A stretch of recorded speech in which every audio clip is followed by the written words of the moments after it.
So good evening everybody, and welcome to the University of South Australia. My name's Nigel Ralph. I'm Deputy Vice-Chancellor here at the University, and it's my pleasure to welcome you here this evening. I would at the outset like to acknowledge that we're present this evening on the traditional lands of the Kaurna people and pay respect on behalf of us all to their elders past and present. So, ladies and gentlemen, this is a very special event this evening. As some of you who've been to these before will know, we have formed a partnership with Alliance Française Adelaide to hold a series of events over the next few years on, let's say, French-Australian topics, very broadly drawn. And the series was launched a few weeks ago, a couple of months ago or so, by the outgoing French ambassador, and we're hoping to get the new ambassador towards the end of the year. This event is a little bit different because it's also a partnership with the Conversation as well, and it's on a topic which really couldn't be more, topical, I suppose. It's on the topic of... Okay. Some wheels are coming off the evening already, if that's right. It's on the topic of social media and its impact on, if you like, the democratic process. And I think, actually, judging by what happened, maybe social media is more reliable than actual physical media. And so it's a very topical, with fake news and all that, and Donald Trump's Twitters and what have you. It's a very, very pertinent topic, and we're very pleased to have such a topic and such an event this evening. I would like to make an apology right from the start to French people in the audience for my mispronunciation of their names. Having been educated at a British school and studied French for nearly a decade, I, of course, cannot speak a word of it, and also can't pronounce any French words. I would like to thank some friends and colleagues of ours tonight. I'd like to thank Laurent Pontou, Director of Alliance Française Adelaide, who has been a steadfast proponent of this partnership, and thank you very much for all you've done. From the Embassy in Canberra, I'd like to acknowledge and thank Nicolas de Hau, who's the Higher Education Attaché, has taken a very passionate interest in making alliances between France and Australian universities, so thank you for all your efforts. My colleague Jacinta Thompson, Executive Director of the Bob Hawke Prime Ministerial Centre, for her work and her staff's work. And also for the support of the Conversation, I'd like to thank Misha Ketchell, the editor of the Conversation, from whom you'll hear a little bit later on. So on this special topic, we decided we'd like to get a very special speaker. So I'm delighted this evening to welcome Professor Arnaud Messier, who is the Professor of Information and Political Communication at the University of Paris 2, Panthéon-Assas. By the way, which is one of our partner universities, we have a student exchange arrangement with that university, and it's a very valued one by our students. He has so many hats, I'd be standing here all evening if I actually described all the things that he does, but one important thing is he's president of the Conversation France, which is very relevant. He's a widely published researcher in social networks, sociology of journalism, web journalism, political communication. He founded the Observatoire du Web Journalisme, which studies the evolution of journalism challenges facing the internet, including journalistic uses of social networks.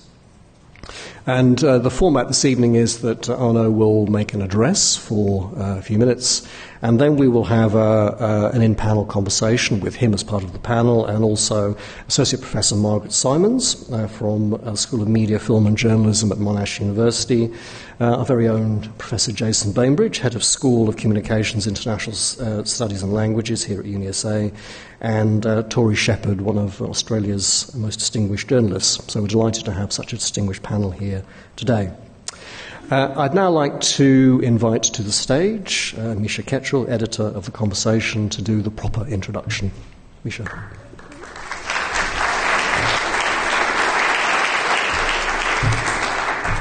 Thank you, everybody. Thank you for coming out tonight. I'm going to be very mercifully brief.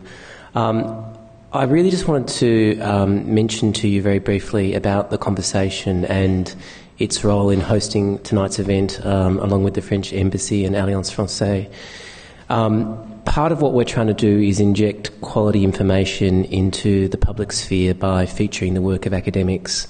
The the Conversation only publishes articles written by academic experts who are writing in their areas of expertise. It's an idea that was founded in Melbourne in 2011 and is now a global network of websites with teams in the US, UK, France, Africa, Canada, and I'm pretty sure I've forgotten somebody, Indonesia. You know better than I do, I know.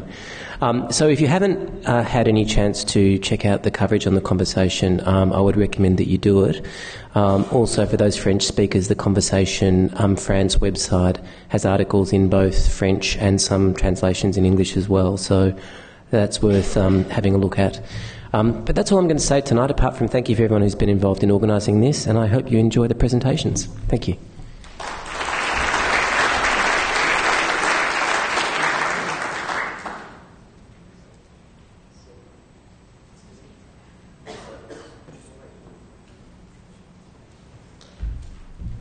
Sorry, me again, bit of discontinuity there.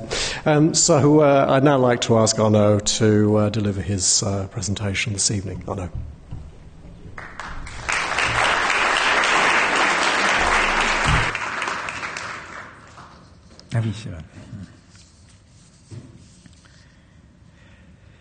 Thank you for your invitation. I'm a little bit nervous because, as you will discover soon, I am not fluent in English, and I have a terrible French accent.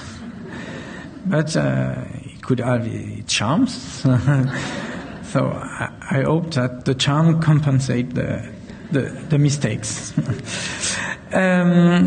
So it's possible to distinguish four roles played by social media when it comes to articulating democracy and public debate. It is the theme of the conference. Four roles.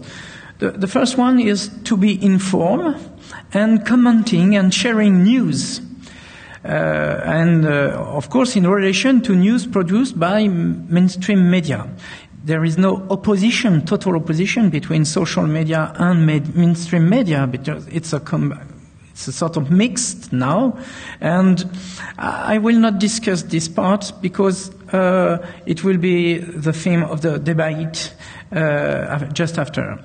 Second role, to militate democratically. It's a way to exposing one's convictions, to debating, mobilizing collectively and campaigning during election period, particularly.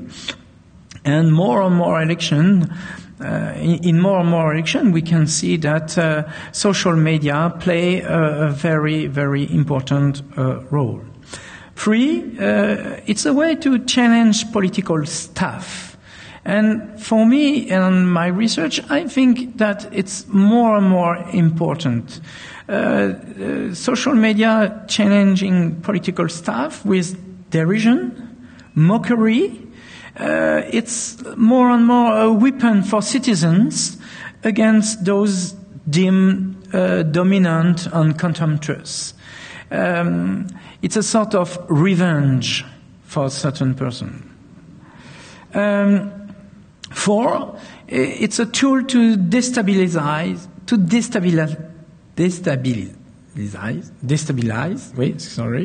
his political opponents by manipulations with a terrible cocktail, an awful cocktail of anonymity, no democratic ethics, of respect of his opponents, and of course the sadly famous now fake news.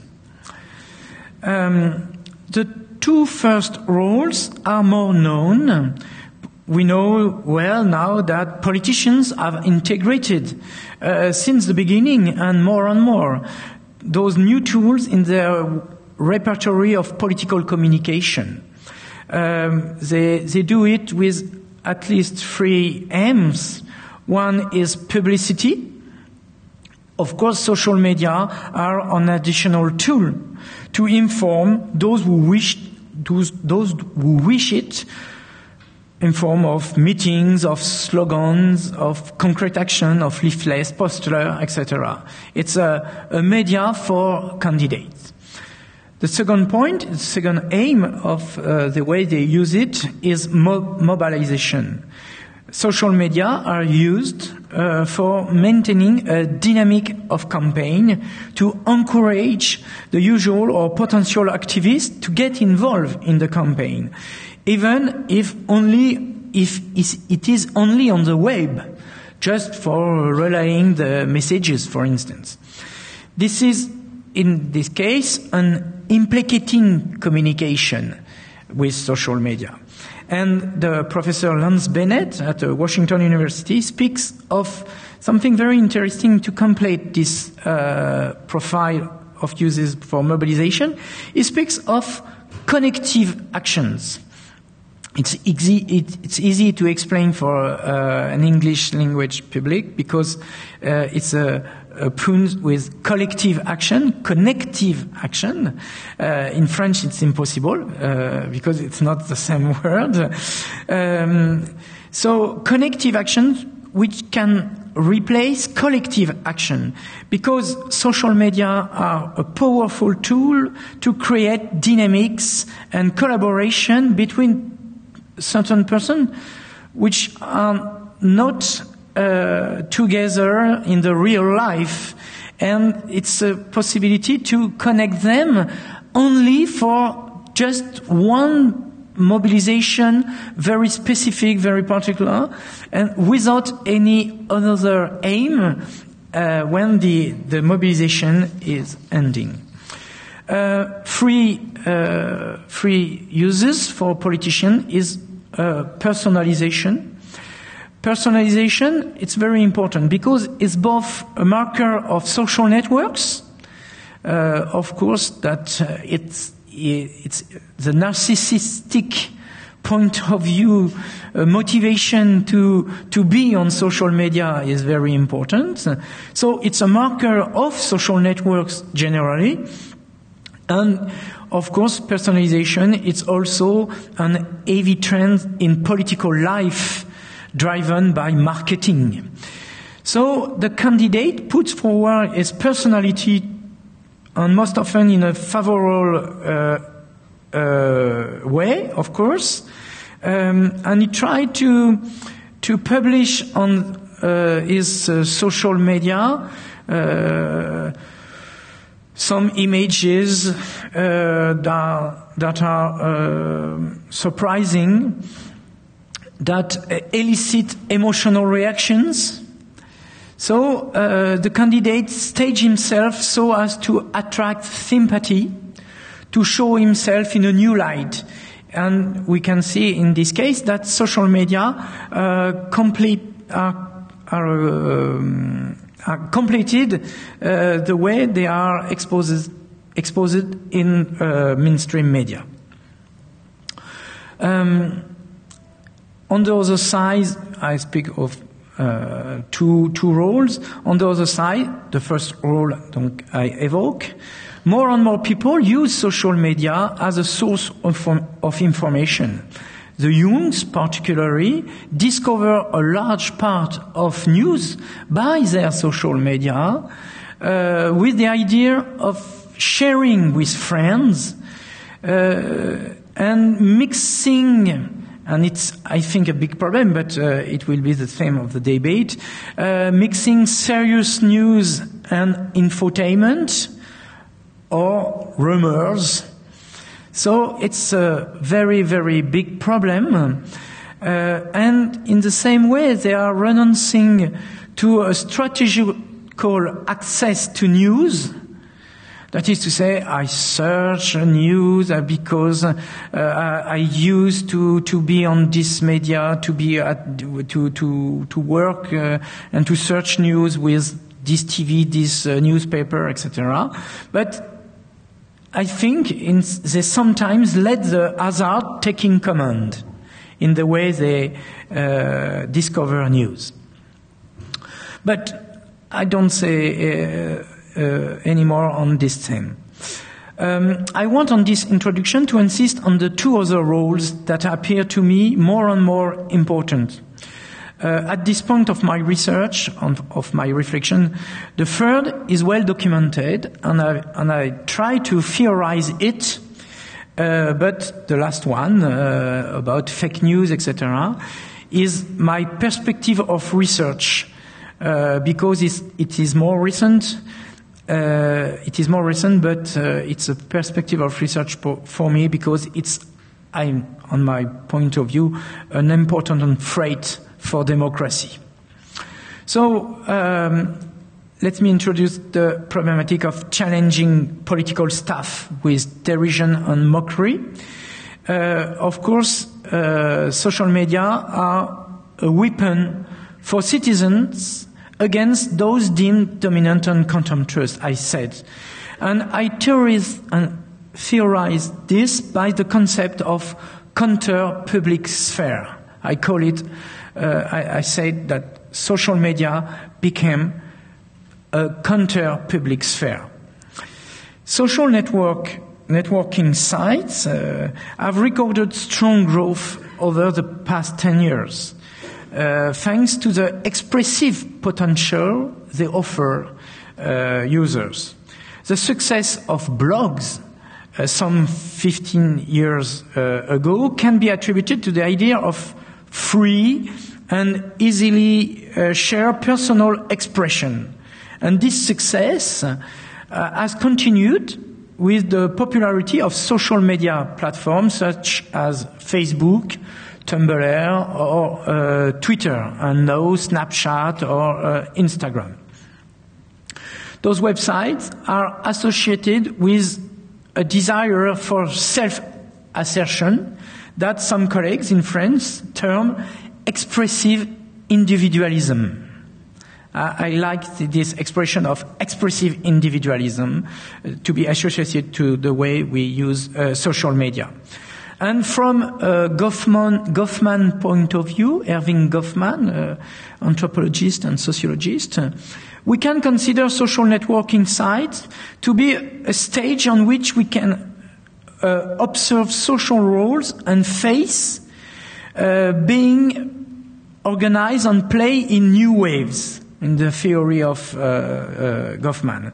On social media, expressive individualism often follows a logic of release from certain social frameworks and conventions that govern ordinary social interaction. This is the reason why some people hate social media and the way some person use it. The success and popularity of this technological communication system with many users can be explained by their compatibility with social aspiration and a process with the Dutch sociologist Cas Wouters term informalization. Informalization, that is to say that in a civilizing process of the sociologist Norbert Elias, that is to say, more and more social control about us, Wouters explained that since the second part of the 20th century, we, contrary to the civilizing process identified by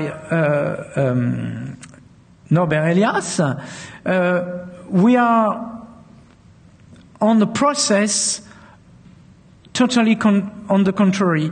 That is to say, he detects an increasing behavioral and emotional alternative socially accepted. And he called it informalization. That is to say, a way to express without respect with social frame, ordinary admitted on society.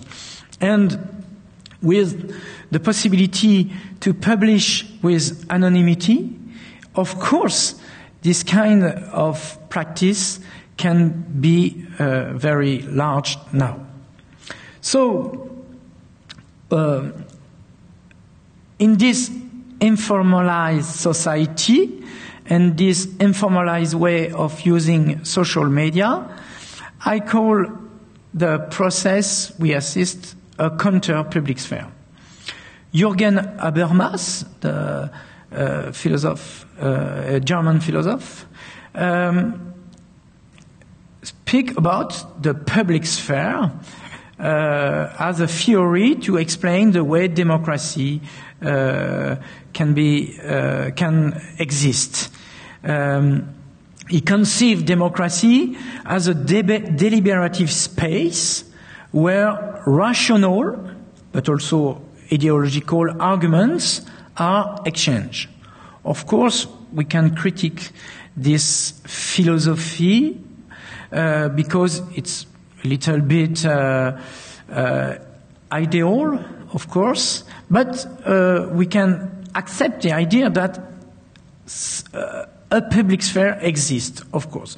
It's less deliberative than Habermas expects, but he exists. In this deliberative space, the mainstream media give an extra dimension to this deliberative game through the concept of media arenas. These arenas can serve as sounding boards or enable an extended exchange of arguments, of image, of symbols, of representation that may have a direct impact on the political space of government, on the legislative deliberation. In striving to defend their cause, all the players involved have no fully integrated media variables in an attempt to derive benefits, for instance, to bring visibility to their cause, to influence the definition and representation of a problem, and to expand support from a part of public opinion. So, media is totally part of the democratic system, of course, and professional politicians have sought to control communication system and to control media, thus professionalizing their communication strategies to the point of trying to make journalists a more or less involuntary relay of their persuasive intent. In reaction to this, a powerful movement have arisen in many Western democracies.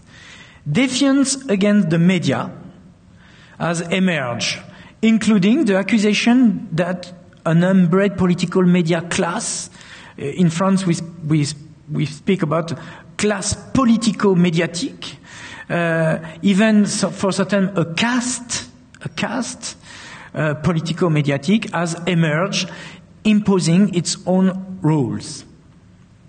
In this context, a significant number of citizens have decided to express themselves on digital social network in order to share opinions on information. And they have taken the opportunity to criticize traditional political forces and to criticize media. Moreover, they attack them vehemently, sometimes with considerable anger. Social media are experienced so as places where critical and iconoclastic comment is allowed, unpolished, and indeed may be given access to a certain degree of social visibility.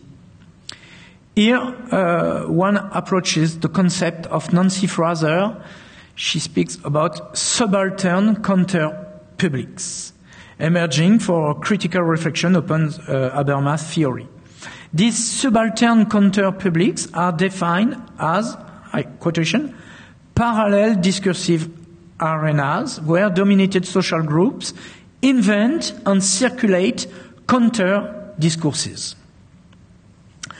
Here, we would say that far from seeking access to the media public sphere and wanting to engage therein, a majority of these internet users are simply expressing their feelings with their affinity-based community. Some people speak about bubbles. We will speak about that bubbles. Consequently, we find during election many controversial messages which are the expression of a true social digital counter-public sphere, on my theory, with a radicalization of the normative contents of the critical public sphere. In these spaces, people monitor, protest, denounce, deride, ridicule, and insult politicians and often journalists as representative of the hated political staff, hated media. The material for electoral propaganda is also targeted, poster, leaflets, with parody, etc., in order to thwart its potential to influence by diverting, by parodying, like in the spirit of what we call the meme. So the political communication strategies are sabotage, candidates and elected representatives with accounts on social networks are directly taken to task and insulted. They are parodied, caricatured, or become victims of malicious rumors.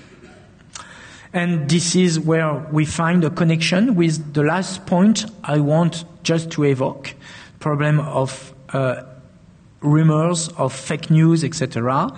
That is to say, the fourth role I evoked, destabilizing political opponents by manipulations. Far, very far from democratic aspirations, far from the ideal of deliberation of the Web 2.0, far from the mythology of Internet, we face a digital world where some extremists, some authoritarians use social media to context the democratic values, not the political stuff, but more the democratic values, based on the context of mistrust, even distrust against institutions. They celebrate the freedom of the web, but for us, the freedom of the web is the freedom to say and to publish, sorry for the term, bullshit. And I think that one biggest challenge for citizens is to obtain of Facebook or Twitter and so on. It has begun a little bit, but it's just the beginning, to obtain the acknowledgement that they are no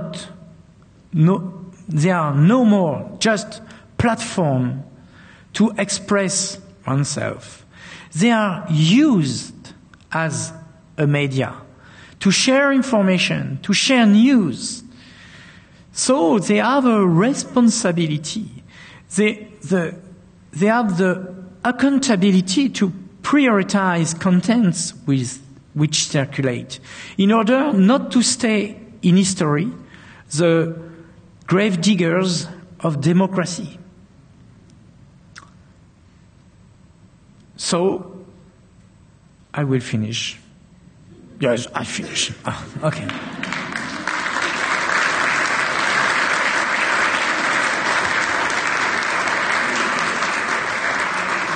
Bismillah.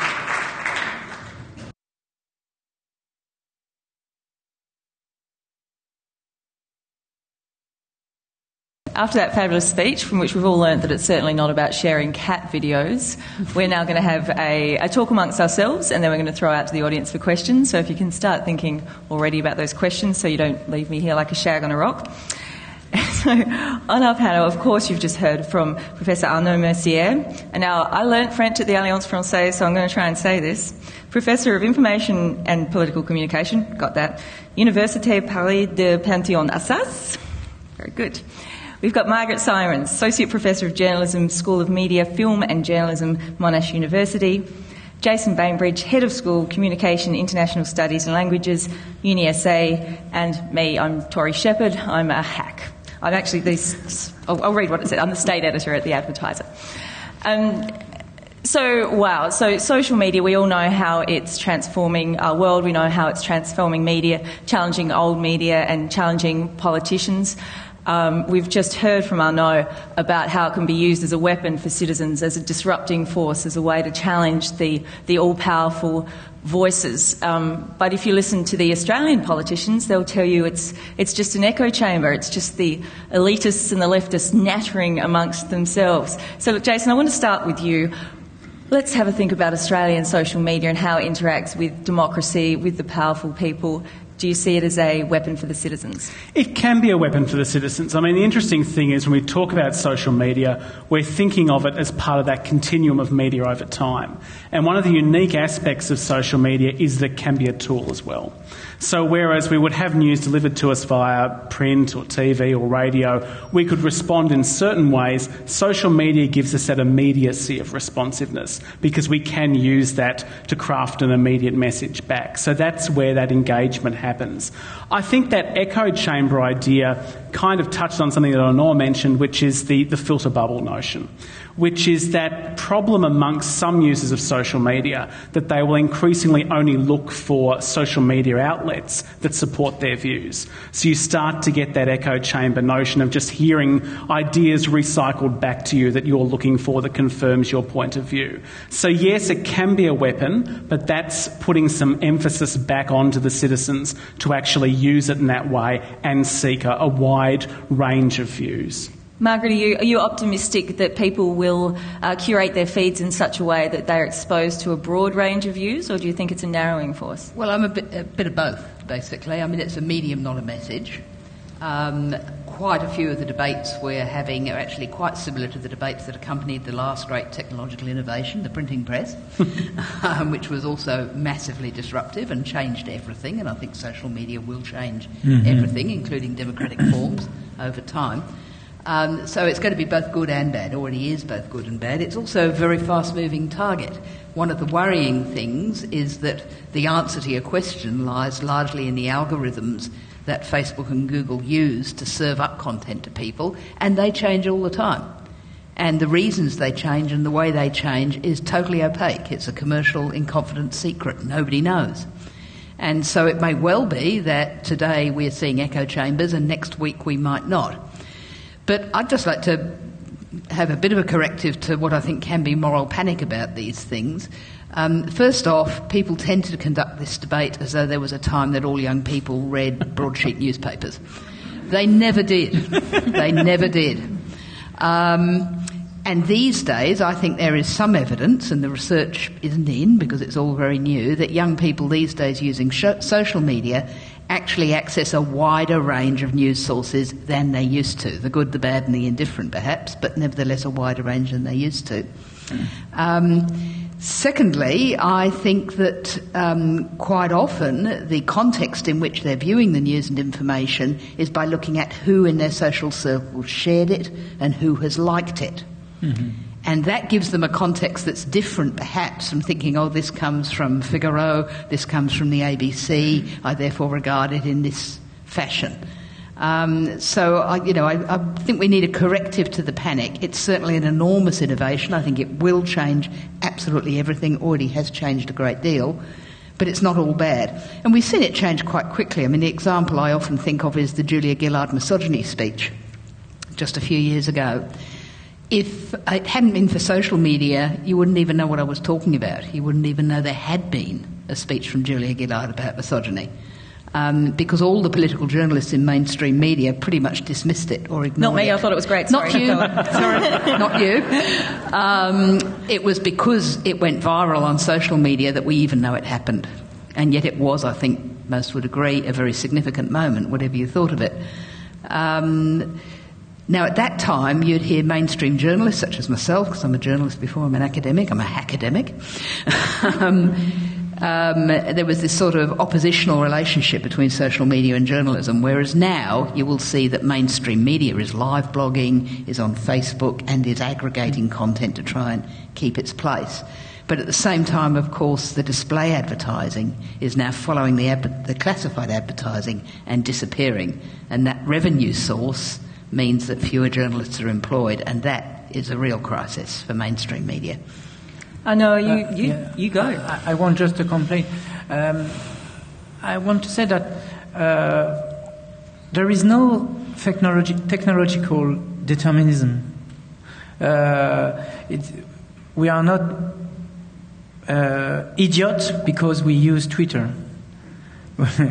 We are idiots before using Twitter. And so we use it like an idiot. Okay?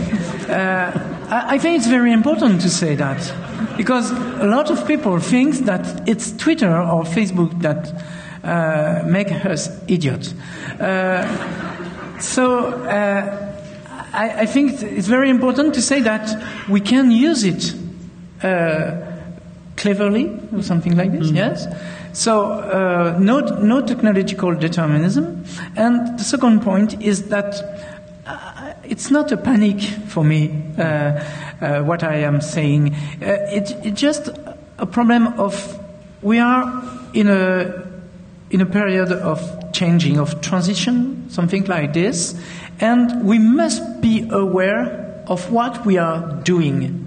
And frequently, in a period of changing, we are not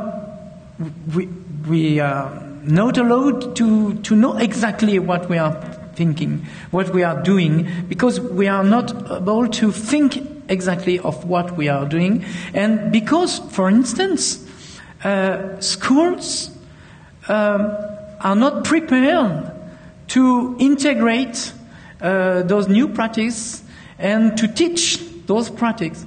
And, I'm sure that in Australia it was the same debate like in France some years ago about the fact that school must teach the way to use TV for children.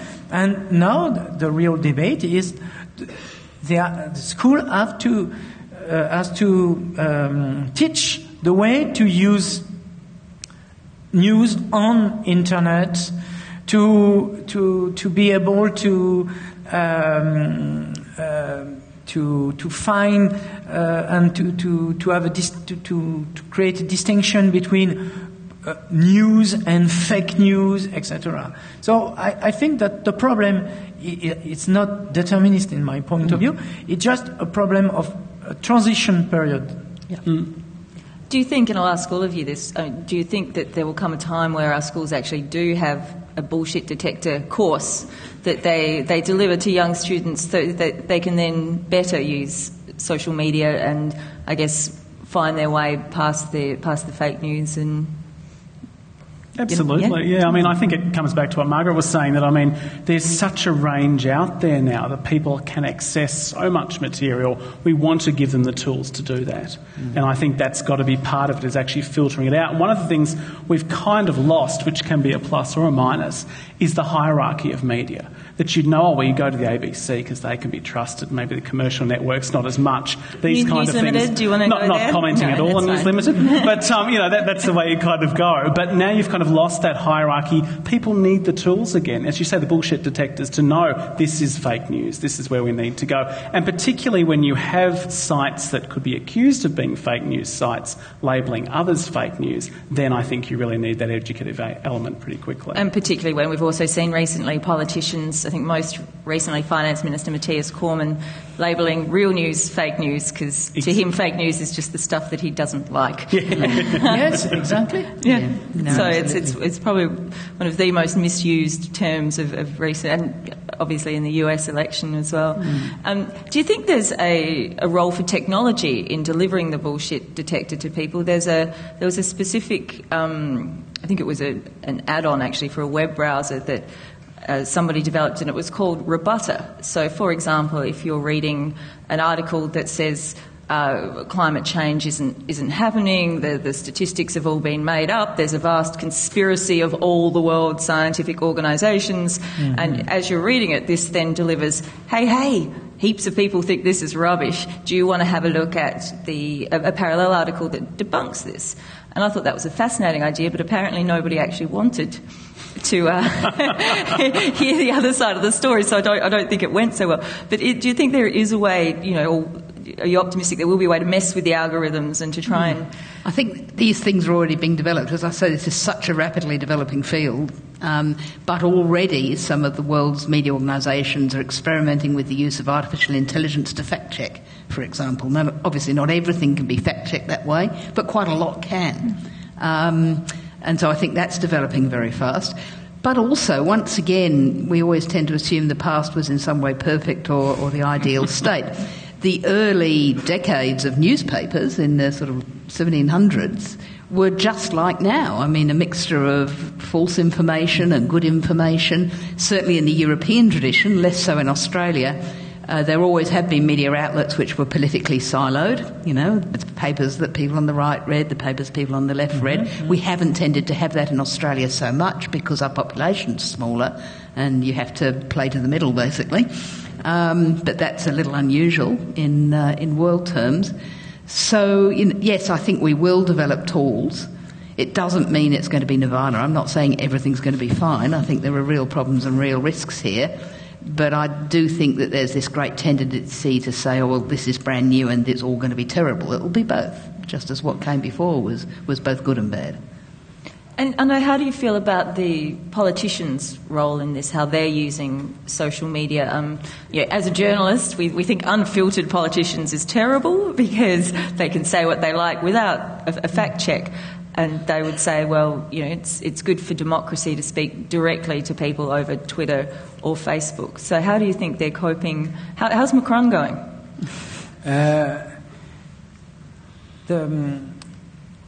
One way to use democratically social media is to use the possibility of a real interaction with your followers, because it's a very ADN, when it's not NDA, ADN.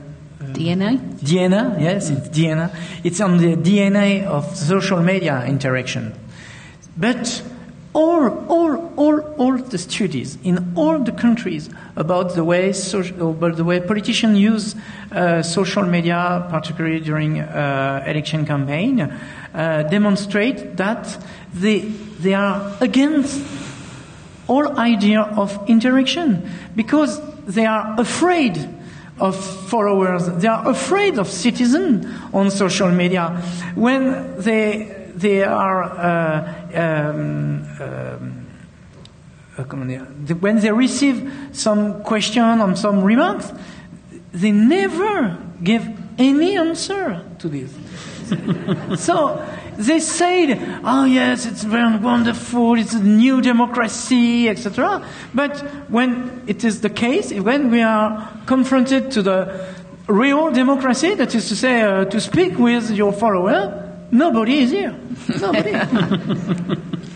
Is there maybe a plus side to the way politicians can just spew onto social media? I mean, would we have found out so quickly just what what's the word I'm going to use for Donald Trump?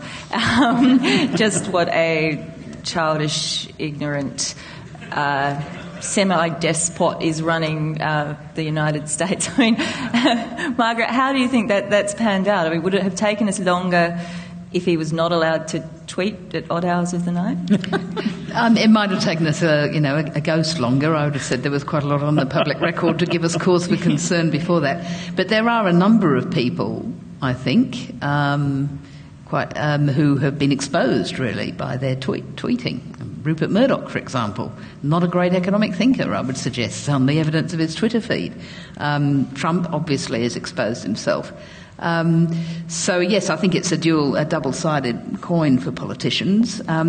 On the other hand, I think it is also true that through social media, some people are being heard in the public space who would not have been heard before. So, for example, Indigenous people are huge users of social media. There's been some recent research on this showing that Aboriginal Australians are bigger users of Twitter and Facebook than other Australians.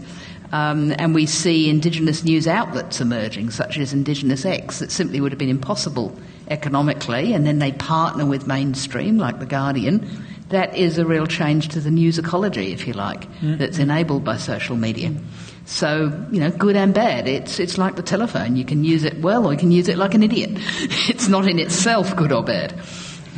One of my enduring issues, which is possibly because my career relies on newspapers, is that when you're flicking through a newspaper, you're coming across articles you otherwise might never have seen and you didn't even know you were interested in. So you're being accidentally introduced to new ideas, whereas when you're picking off social media, you're going straight to an isolated instance. So is that what your students do, Jason? It is. I mean, that's speaking to that filter bubble idea, that you're not really discovering new things because you keep going to what you're looking for. The search element can create that, where you're not actually just stumbling across something as nice or related or something you hadn't even considered before. So yes, that's where social media can kind of be a narrowing. But as Margaret says, there are pluses and minuses with that, and I think it comes back to that question of education and as we have with every other media form, educating people about how to use it. This one is so accessible and it moves so quickly, it's hard to keep up with that. But that's the element that's missing at the moment for me. A French journalist published an article. The title was How I Have Been in Contact with ISIS in 8 days on Facebook. Because the power of the algorithm of Facebook is awful in this case. He is speaking Arabic, so he presents himself as a poor French Muslim, totally lost in the world, searching the light, searching the truth, he come on some groups, for instance, the Facebook Islam, and he likes some images, some posts, and he introduced himself with some people saying, I am searching someone to speak with him about Islam, about the life. He presents himself as someone with a little bit depressed, in fact. So some dialogue are engaged with 3 or 4 people. They give him advice, but you will have to follow this person, be on this group, etc. So he go, click, etc. And in 3 days, it was the beginning of receiving some post of totally unknown person for him, coming from Syria or coming from person who like those images, and in the they're on to you. They've come UFO, for you, Professor. And the 4th day, he received, it was the beginning of the reception of images of beheaded person, very hard images, and he started to speak with new person, saying, I am thinking about the jihad, etc. And the 8 day after the very beginning of his Facebook overture, is in contact with someone, giving some advice to be able to go to Syria in 8 days, only 8 days. And it's terrible that the algorithm of Facebook could be so powerful, of course, so powerful on the two ways. I'm sure that some people here use this Facebook, of course, and it could be a very, very good thing, but it could also be a very, very bad and awful and terrible efficacy. And did Facebook respond? Did they say, we'll adjust our algorithms so we don't kind of create terrorists? Did Facebook respond at all? The problem with Facebook is that he makes money also with fake news, also with the bad effects of his algorithm. So Facebook has no motivations except the states or the people who are organized lobby. They have no spontaneous motivation to change something because it's on their ecosystem and it's on their business model. And for instance, we know that a lot of fake news on Facebook about in favor of Donald Trump during the electoral campaign has been created by Slovenian people. Slovenian people who said, "Oh, we make money with this. So it's so good. So many clicks, so many likes. So we make money." So it's not a complot. We actually wanted Hillary to win. It's not a complot of the alt-right. It was Slovenian people to make money. So it's. I think that we have to be totally aware of the fact, as citizens, that it's impossible to have Facebook who decide for us what kind of information we receive. Okay, I'm just going to ask another question of you guys before we throw out to the big wide world. We talked a little bit about the inclusiveness of social media and about Aboriginal people finding a place on there. People with disabilities are also big users of social media. And, you know, frankly, lonely people can reach out on social media. But it can also be exclusionary in the sense of if you get trolled, you get burned, and it can be a really damaging experience, particularly for women. And I'm then thinking of the specific circumstances where it's very hard to get women who put their hands up for pre-selection, for example, for political parties. They see the sort of abuse that you have to face, and a lot of that is coming from social media. Is there an answer to that? How big a problem do you guys think it is? And, you know, do people need to toughen up because that's the new world? Yeah, I think that is vile. I don't think it's new. I suspect that if you'd stepped into certain pubs at any point, you would have heard similar stuff. But now it's public, it's out there, it's visible, and very confronting. I mean, as a journalist, I've been dealt with that. I think most, certainly female journalists, have had some vile Your stuff. footwear got particular attention at one point, didn't it? Yes, I got it, but that was from mainstream media more than from social media. But I mean, I do think that Facebook is a really interesting organisation. We have to remember, I mean, Facebook and Google are without question the most powerful publishers the world has ever seen. And I think governments do need to think about regulation and transparency of algorithms and those sorts of things. Particularly in Germany, for instance. But they also are still run by their founders. And that won't always be the case. And I know my colleague at the Tower Centre at Columbia in the USA, Emily Bell, is engaged in constant discussions with Facebook at the moment about, what about media? What are we going to do about all this sort of stuff? And there are people at the senior levels of Facebook who are listening. They hate being blamed for Trump. And a conference that I was at recently, Mark Thompson, former BBC, now I think New York Times, was saying basically we've got a year. Within a year we will know whether Facebook is actually serious about helping on these issues or whether they're just after making money. And I haven't entirely given up hope that there are actually people at Facebook and Google, which is also still run by its founders, who will take these issues seriously and respond. But watch the space. Do you think that will be more of a branding exercise of Zuckerberg wanting to continue to seem cool rather than an actual... doubtless it will be both. I mean, moral positioning.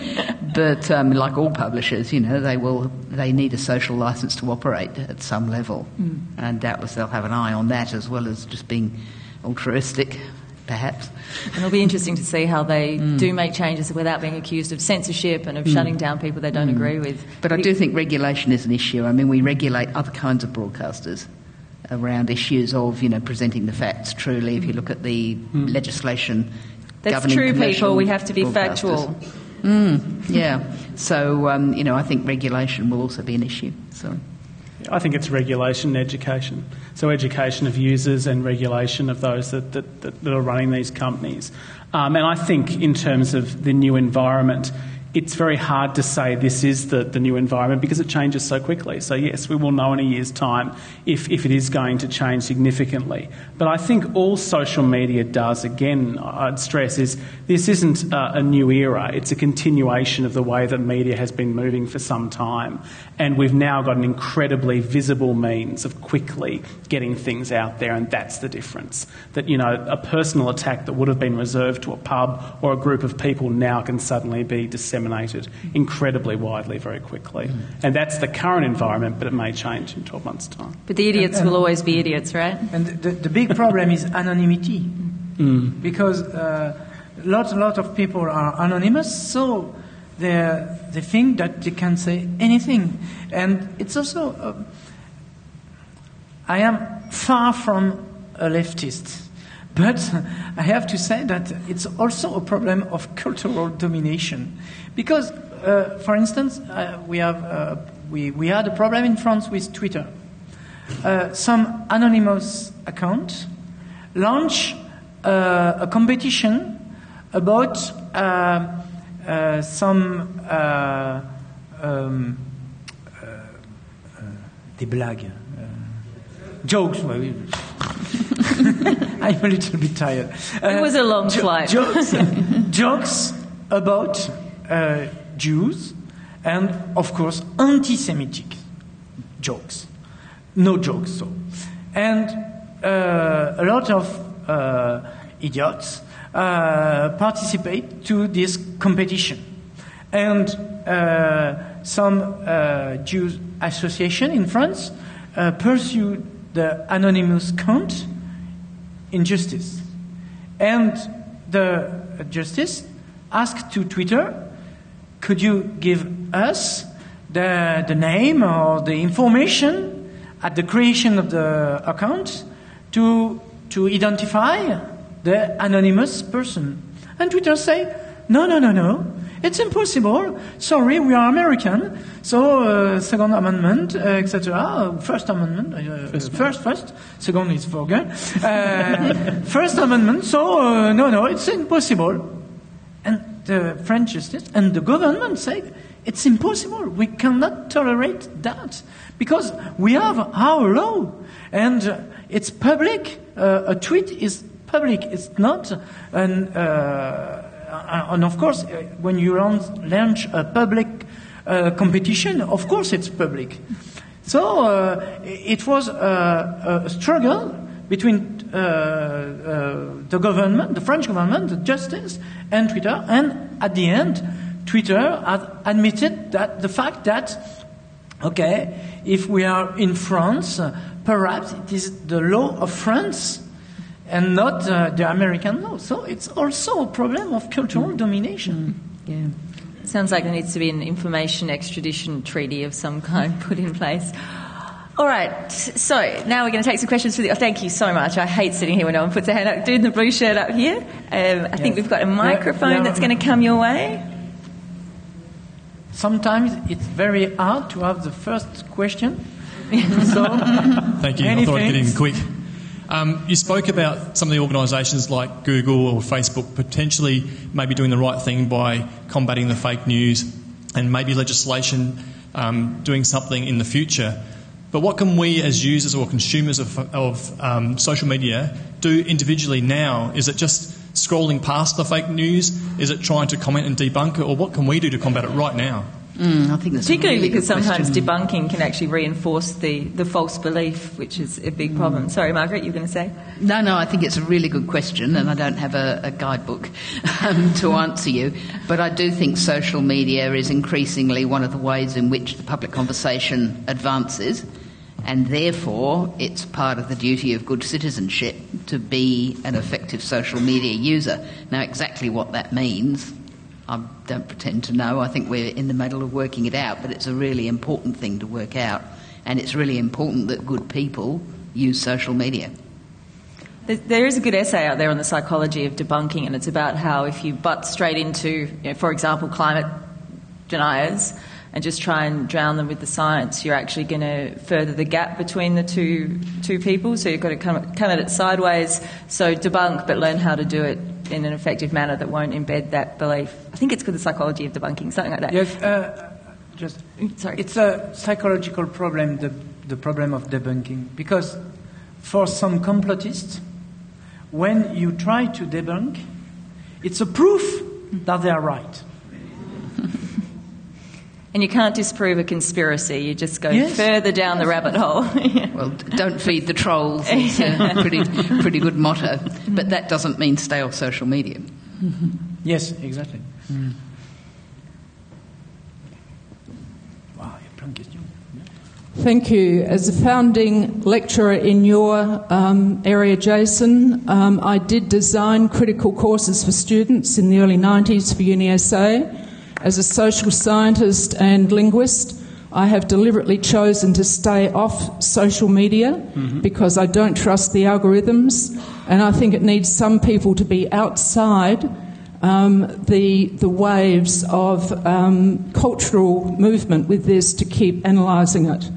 My analysis comes out of the environment area in South Australia, and I'm watching people looking at their screens, whether it's iPhone or whatever, and they are not looking at the earth and the way it's changing. And a very specific instance is the degradation of the metropolitan beaches in Adelaide, which is a disgrace. Now, Margaret told me I have to be very stern with people making statements instead of asking questions. Okay, I'm getting to it very close. Thank you. But we do not have... What we have now is Twitter is too fast. There is no consideration. It's not slow. And we've lost investigative media. And what do we do about that? Can I pick up on one element of that before you jump in, Margaret? I wasn't going to jump in. No, you're going to jump in. Jason. A couple of things there. One is, I think the great advantage of social media is access and rapidity. They're two of the big advantages. I don't think long-form investigative journalism is going to find a place on social media in the short term. I don't think it can do that. That's the first thing. Second thing is, I tend to agree with Margaret. I mean, I'm not a big social media user myself, but I think it requires us who are good citizens who want to use social media, and it goes back to the gentleman's question originally, that it's our responsibility to actually get out there and start to change the mechanisms. So I appreciate your point remaining external to it, but I actually think that's not the answer to make positive change in that sense. I'm not going to try a complete answer to your question, but I will just make a couple of points. First up, some of the most powerful environmental movements have, of course, been facilitated by social media. I'm thinking of the movement against the Adani coal mine, for example, which has been conducted almost entirely through social media and has been extraordinarily successful, including in getting banks to pull out of financing them and so on. So, it's at least two-sided. That debate. The other thing is, it's often said we're losing investigative journalism, but in fact there is research on this, some of it my own. We're not. It's not investigative journalism so far that is in trouble. The declining legacy media have tended to defend it and continue to do it, and we've seen some extraordinary examples in recent times. And the new entrants to media, including things like BuzzFeed and The Guardian in Australia, are also doing some. So, in fact, investigative journalism at the moment is doing fine. Now, we shouldn't be complacent about that because things change very fast.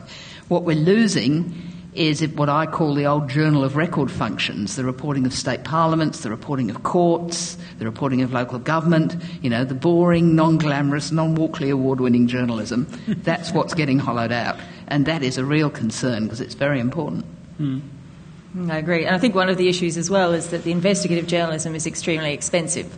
Yes. And, money's too tight to mention across a lot of media. And one of the depressing things when you look at what gets hits, which is, one of the things we get measured by now, is it's usually going to be Kardashian's ass rather than, the uncovering of systemic corruption within government. Yeah, at the back there. You with the paper. Yeah, you. Does this go here? I feel like I could do physical descriptions, but I'd offend someone. The guy with the bald head up the back there. Yeah, no, go for it. It's okay. I don't have a problem with that.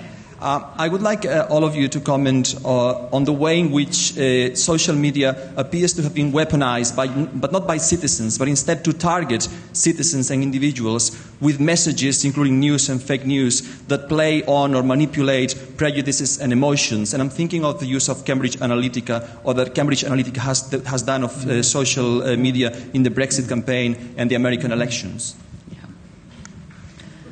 Yeah. She pointed to you, Jason. Oh, no, sorry, you put mate. to me. Do you want to take that one first? I feel like I've spoken a bit. No, you are right.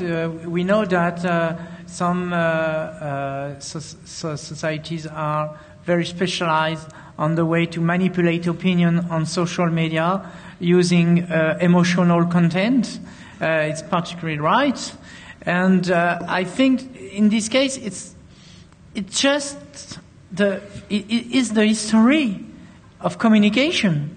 It's just a new tool, and it's just a new manner to reinvent manipulation, emotional manipulation. But it was the same at the very beginning of television. It was the same for advertising, etc. So I think in this case, it's not a specificity of social media. It's just for the case of Cambridge, it's just a good job. With as you can understand my position, it's a good job because they have found effectively the good way to use it and to manipulate psychologically the opinion. It's a fact. I think you could be asking that same question several decades earlier about advertising. Yes, exactly. And it's really just the scale, perhaps, that's changed a little. Yes. It's the surgical precision that goes to the individual that is different, I think. Mm. It's almost like surgically precise. It's not cast twice, cast very narrow to one person's individual. And you feel that's very different and much more...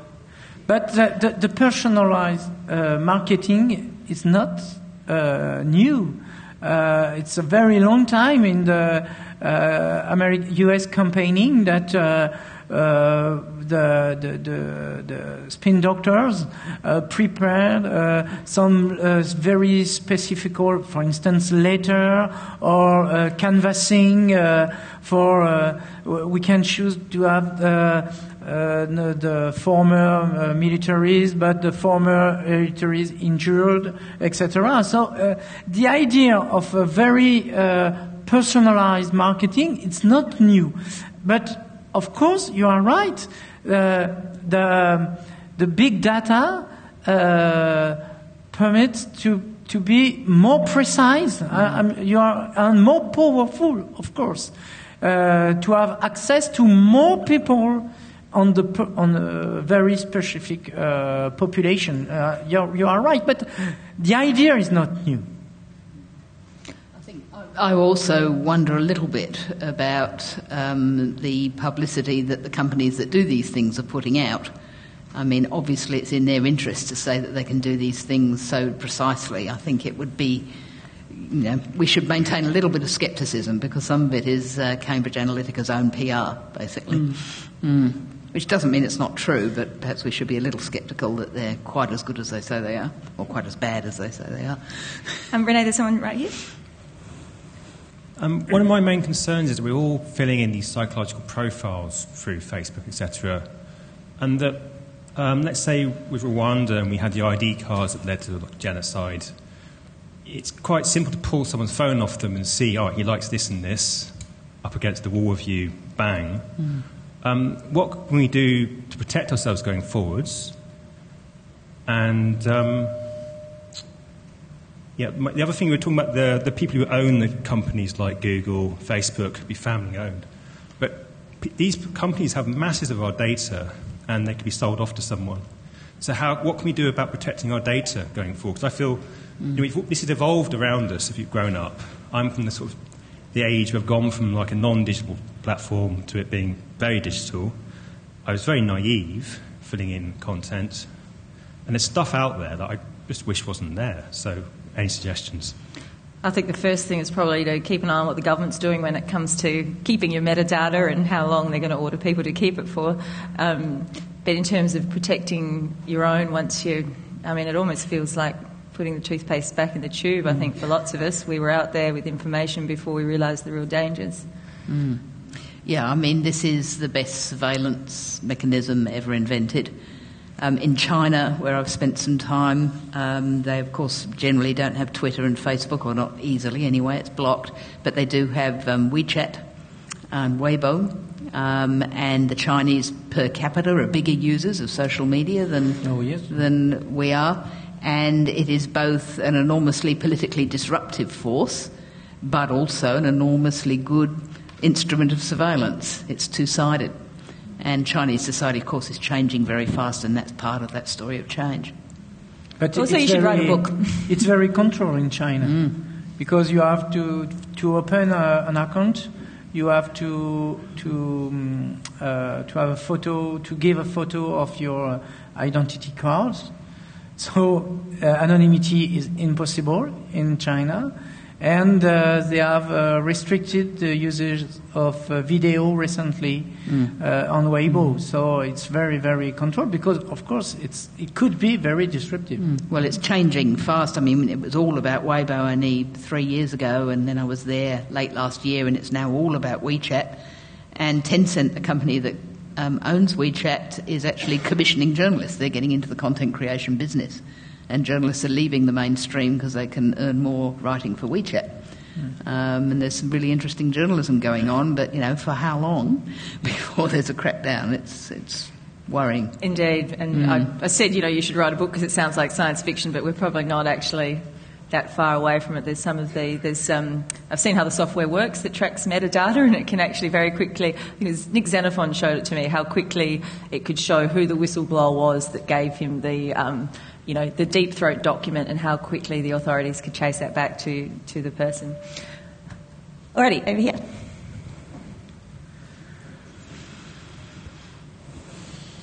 Good evening, thank you very much. So far you covered topics about the idea of prioritize information and how do we deal with information and classification. But my concern is about democratic forms and the democratic structures that you may be changing in the future. How do you see those democratic structures changing, and who are changing them? Who has the authority to regulate those democratic forms and those, you said democratic values? Because when you talk about our access to media, is our democratic idea just only reflected in the fact that we are participating and we have freedom of speech? But how does that interfere, for example, with participation in elections or abstentionism? Does it make any difference? Oh, we all looked at you, sorry. I search my words. Yes, in fact, it's particularly true that, and it's about your remark, Madame. It's the fact that it's a powerful tool of democracy because of the freedom of expression and because of, it is the reason why I was speaking about a counter public sphere, because that we as citizens, we can recreate a public sphere and we can have the feeling to really participate. And in France particularly, there is an important crisis of democracy with, during the last parliamentary election, more than 50% of abstentionism. Okay, so it's very, very big. And because a lot of people have the impression that the democracy it doesn't work anymore. So it could be a new space of participation. It could be a new space to renewal the implication of citizen in an idea of democracy. But the problem is what we have said, that it's this positive part of the public debate on social media is compensated. It's fight by the misuses and the way to, on the contrary, to use social media to corrupt the democracy, and to corrupt democracy by the values of democracy, to corrupt the functioning of democracy using the term of free expression, etc.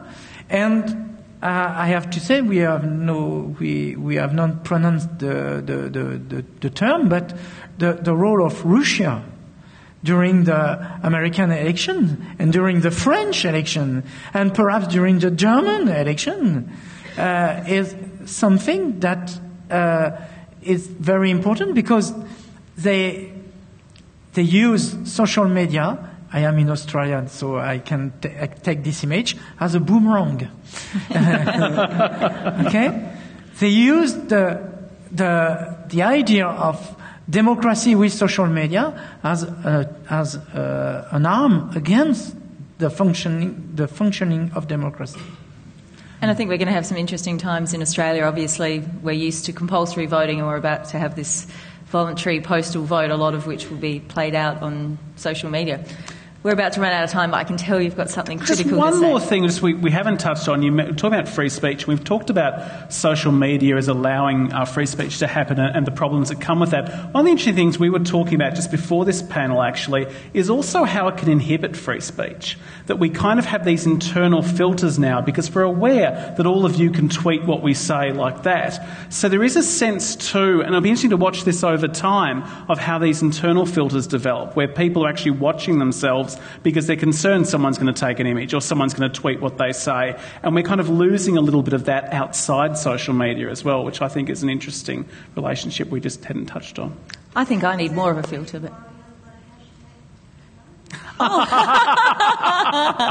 I don't know the reason for that. Let's pretend it's the alien overlords who made an appearance earlier. I think we're out of time with all of that. So thank you, everyone, for coming. Or do we have... Yes. Hold on, we're going to have a proper farewell. Don't clap yet.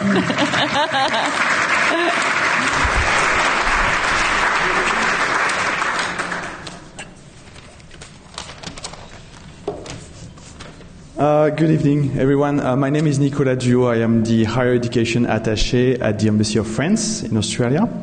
And I have been kindly asked to provide you with some closing remarks on behalf of the Embassy to signify the end of this event.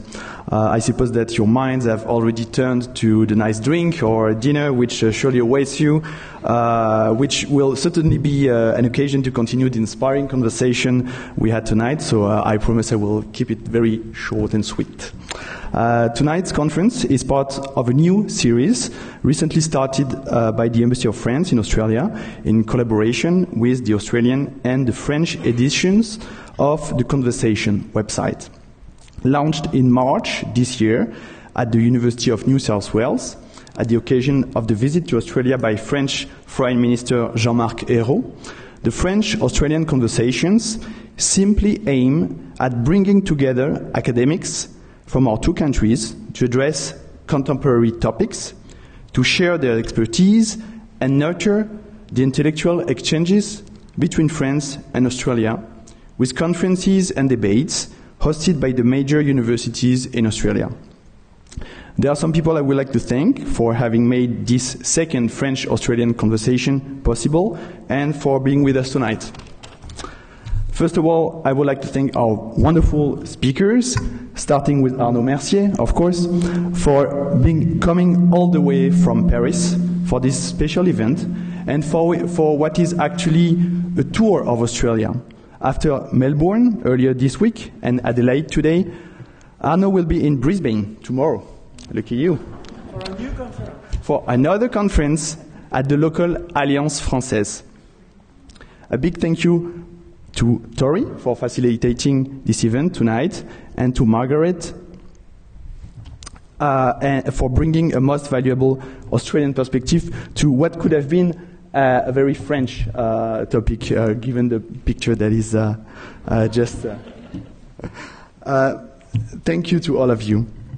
Thank you to the University of South Australia for hosting this event, particularly to Deputy Vice-Chancellor Nigel Ralph for being so proactive when it comes to reinforcing the links with France. A huge thanks goes to Jacinta Thompson for her hard work in putting together this event.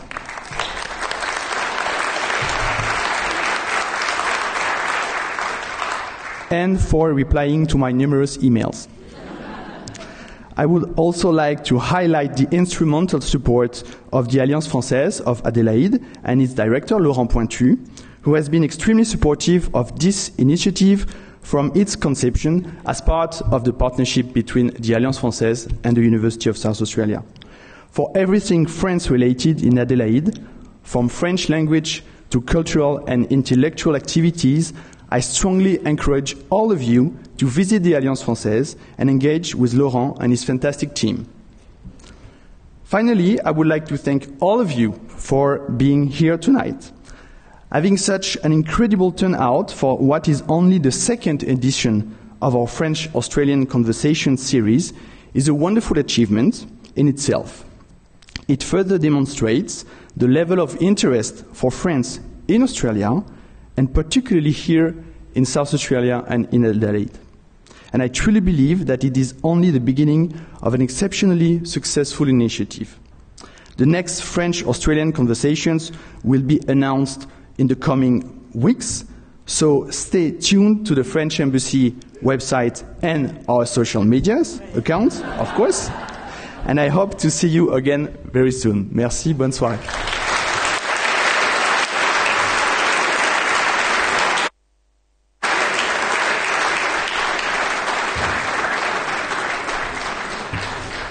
That's for my Twitter account.